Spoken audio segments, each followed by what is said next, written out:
ẹ̀wẹ̀ so ẹ̀yin ìyá ẹni ẹ̀yin bá ẹni orúkọ mi ni Ọlámídé ọmọ bíbí inú Ìjẹ̀bú-Òde èmi lọmọ ẹgbọ̀mọgbọ́n aráàjàmọ̀ èmi kan náà sì lọmọ nílé ọlá ọmọ anáwó ọlá tàbútàbù ọmọ olówó joyè méjì tó jẹ́ Àwùjalẹ̀ tó tún jẹ́ Dàgbúrèrè ọmọ adélé tejiteji.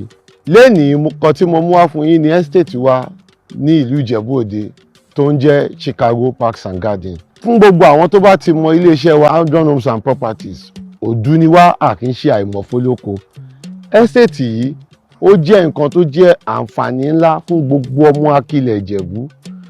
Gbogbo wa tó wà ní àjò, gbogbo àwọn tó wà nílùú òyìnbó, gbogbo wa la mọ̀ bí Chicago ṣe rí.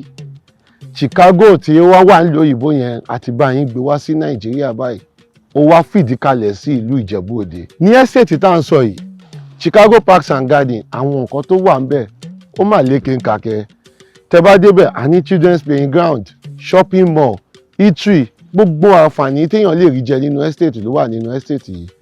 Gbogbo ọmọ Ìjẹ̀bú tó wà ní àjò àǹfààní rèé láti ní nǹkan sínú akilẹ̀ Ìjẹ̀bú. Estate wa tá dẹ̀ ń sọ yìí nínú Ìjẹ̀bú-Òde náà ni ó wà ní Express Junction. Ẹ máa ti rí signboard wa Chicago Parks and Gardens Ìjẹ̀bú-Òde. Ní estate yìí àwọn àǹfààní wà nílẹ̀ tá à ń ṣe fún àwọn èèyàn báyìí.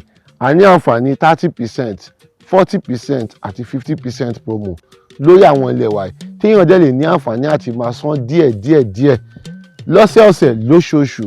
Ẹtúyáyà kẹwàá jẹ àǹfààní estate Chicago Parks and Gardens ní ìlú Ìjẹ̀bú-Òde. Adron Homes, building cities, communities and homes. Hey, thanks for watching this video.